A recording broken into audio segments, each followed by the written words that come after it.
I am the devil, and I am here to do the devil's work.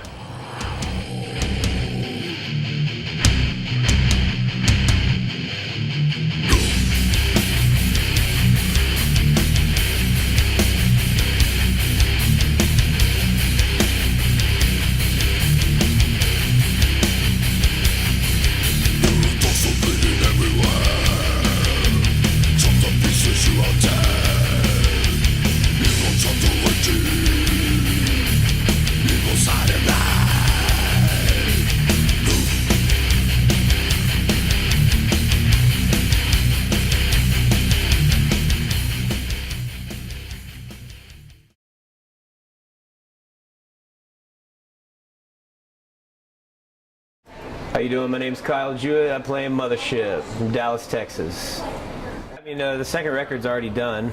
We're basically just waiting for the album art to be finished. We have a really awesome hand-drawn album art cover that's coming out, and that takes time. It's not like a computer where you can make an image in one day. This is something where you got to be in the zone, listening to the music, and so he's really channeling, this next set batch of songs. So we had about, I think maybe 4 or 5 days between tours with Cadaver and then starting going to Europe actually. And so we just had to come home. We practiced for I think 4 days straight, walked into the studio and laid down 11 songs. So, I mean, put in the hard work, you can go in and lay down a rock album in 4 days, so it doesn't have to be 4 years, and we don't have the money to sit in the studio for 4 years. So, I mean, if we want to keep putting a record out, every year, then, it's got to be bang bang and get in there and do it. But we're excited about it. I think, the people that are looking forward to it are going to be in for a treat. It's the second, we call it Mothership 2 just because it's the second batch of songs. We look at our song, we're always writing music, so it's so hard to just pinpoint an album title. We're just like, hey man, here's a second dose, and so on. So, but it's gonna be good. I'm stoked for it. I think the first album is a good representation of who we are, as a band, as I think any debut should be. Are there things on there that we would have changed? Of course, but I think it did a really good job for people to hear it and say, I understand what these guys are all about. You mix that coming out and watching a live show, and it just it all makes sense, So, I mean, to me, it's a rock and roll record, I mean, it's in your face, straightforward. Like I said, we recorded it in a few days, and it's all recorded live, so that felt good to actually have an album out where it wasn't all multi-tracked out. It was the first album of this band, and we just walked in there and just laid it down, and I'm very shocked and surprised and very happy at the response that it has gotten the past the course of the past year and a half. So yeah, we've toured around and we've heard great things about it. I'm just happy I'm just happy to have a first album. We get to hold the vinyl in your hand was a great moment. I mean, you grow up always wanting to hold your own records. So I mean that actual moment to hold it was a little shell shocking and but rad at the same time. So that's cool. Well, I mean, there's a fine line with going back to the old school stuff, I mean, with rock music especially, there's so many voids that have already been filled, as a rock band, your job is to fill your own void, influences have, everyone's going to have influences, but if you go and try to sound exactly like Black Sabbath or sound exactly like this, I mean, it's going to be very blatantly obvious, Now, if you have little hints here in some different songs, a little bit of this, people can actually tell that there's an influence there, there's a river of different types of shit that you're listening to, but yeah, I mean, I think that was the real rock and roll. There was the players. You had the dudes that could jam. You didn't have to go to practice with a riff and say, you play this riff or you play this. It's like, what's going on, man? Crack a beer, turn the amps on, someone hits a riff, start jamming it out. It's a very, and I think now you're starting to see more players, really good guitar players, good songwriting, good stage shows. So I think, you know, a lot of people, honestly, you know, just really sick of all the shit that was going on, and was, you know, these rock bands just kind of started popping up, you know, and, you know, obviously, you know, you got the heavy Black Sabbath influence going on right now, which honestly, hey, right on. I support it, you know, Motorhead, all that shit. The more the bands are into that stuff, the more at least you'll know we're on the right track of bringing back, you know, good, heavy rock and roll music, you know, so, but...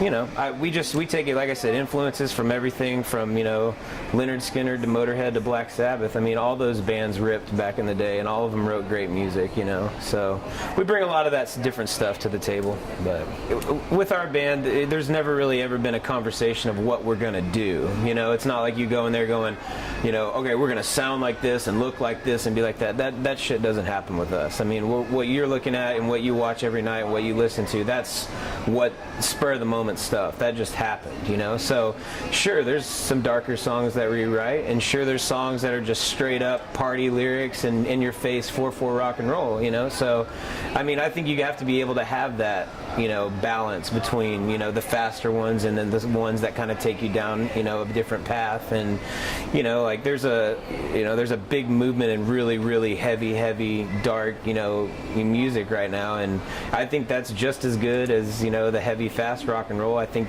those type of bands can play well with each other because, you know, you had the dark pentagrams, but you also had like the AC/DCs of the same. So I mean, and they were both kind of sometimes preaching about the same thing, you know. I like three pieces. I think three pieces, you know, it's very... You get everything right there. You know, you can't hide behind another musician in a three-piece. You can't play rhythm guitar behind the bass player so nobody can see. You know, as a three-piece, everyone is very present. You know, Motorhead, for instance, is one of my, you know, favorites. ZZ Top, obviously, you know, and that's two very different styles of music, but it's rock and roll, and you're always watching all three of those members, you know. So I think Power Trio, it's easy to tour with, I'll tell you that much, you know. I mean, we've played in five-piece bands before, you know, my brother and I, and you know, it's definitely a different trip, you know, and it's a lot more relaxed and everything, but you know, it's definitely not for every band, you know, and we definitely try to you know, make as a three-piece sound as full as we possibly can, and we get a lot of compliments for that, and that's a really cool compliment to get, is when people say, man, for a three-piece you guys, you know, sound really heavy, and that's rad, you know, that's cool to hear. And I've always thought three pieces were just rock and roll, man, you know, like this is what you get right here, right in front of you, you know, three dudes, three instruments, like let's bring it, you know, let's party down, let's do it. It's great. I mean, it's a dynamic that, you know, it can only be born, you know. It's a certain special dynamic. You know, every night he plays guitar, it's a trip, man. You know, he'll do something different or rip it a little bit harder on the guitar, and you know, it's just great playing next to him. He's a great songwriter, you know, he's a great performer. And the great thing about, you know, playing in a band with your brother is, you know, back to the honesty thing, you can be pretty brutal and upfront and tell somebody how it is, and that's what we're good about doing, you know. And you know, if he has an idea, I have an idea, I'll tell him maybe what I don't like about it, he'll tell me what he doesn't like about mine, and in some cases in bands that might be the beginning of a war, you know. But with us, we hash it out, and it's really it's cool to be able to do that, you know, and it helps. But playing with your brother is it's something that, you know, not everybody gets to experience, but you know, it's you know, I think it's great. I enjoy it. You know, every single night it's fun. You know, and we don't want to kill each other, and we can live in a van together, and you know, but we've always hung out. You know, it wasn't like we just, you know, didn't hang out growing up and stuff. So we've always been real close. So it makes it very easy. Really dedicated to rock and roll in Europe. You know, and you can definitely see it.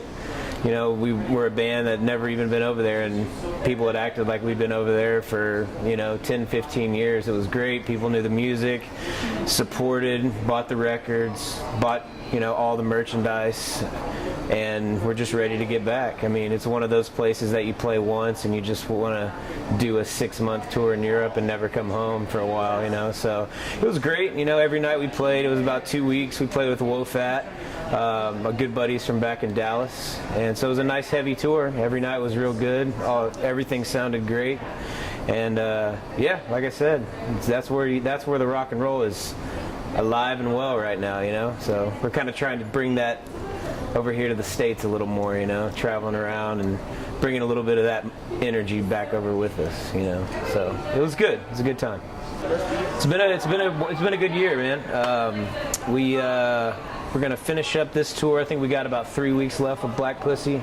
Gonna go up to Seattle, kind of rip back down through the desert again, and then get back to Texas. I think we got a week off in Texas. Then we're gonna do a week and a half with another Dallas band called House Harkonnen. We're gonna do a little tour with those guys, and when we get done with that, I think we'll probably just get back home, take a little breather, get that record all wrapped up, make sure everything's good to go, ready to launch, and then we'll see what happens. We're definitely trying to shoot for some sort of support tours this fall, and you know, really trying to just kind of climb that ladder, man, you know, because you can't go from here to here. It's like Bon Scott said, it's just that long way to the top, man, you know. So hopefully we can get that next rung of the ladder, you know, this fall, and just keep working hard. But you know, with the new album coming out, I think more possibilities, more opportunities are going to come, you know, down, and we're ready to do it, man. We're ready to rock.